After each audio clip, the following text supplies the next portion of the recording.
So here, when I was younger and I was 9, I used to live in Alberta at the time, and we were traveling over to the island to visit my grandmother.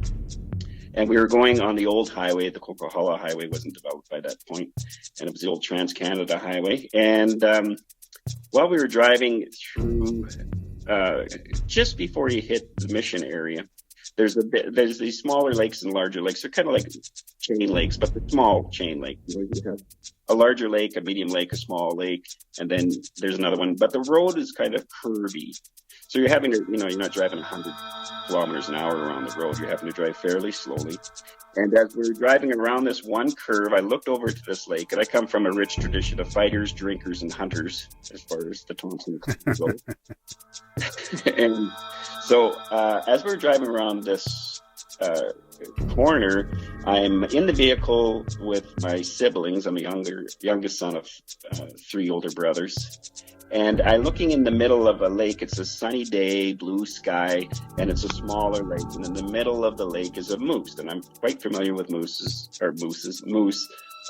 because my family hunts and stuff. And the moose is standing in the middle of the lake like moose do. And it's grazing from underneath the water. And I'm looking at it, but I'm seeing something that doesn't make sense to me, because I can see something on the back of this moose that's black. And I also see is black on this moose. And as I keep looking at it, what is that on the back of that bloody moose? And then the moose is, when they're eating, of course, they dip their head down under the water, grab grubs or whatever happens to be on the bottom of the lake, and then lift their heads up and they munch away like that. As the moose's head went down under the water, this black thing went down off its hump, down its neck to the water. This is the first time. That's when I thought, what is that? And then it lifted its head up and it started eating again. And then it dipped its head back down again. And then I noticed it had arms and legs, this thing that was climbing down its neck. And it would put its hand in the water kind of thing and tinker a bit. And then the moose got its neck back up. And then what I looks like at the time, it looked like, this thing crawled back down the moose's neck onto its hump, and then it did it one more time, and the same thing happened. And when that happened, I looked at everybody in the car and I said, hey, did you guys see that? Did you see that? And everyone in the car said, see what?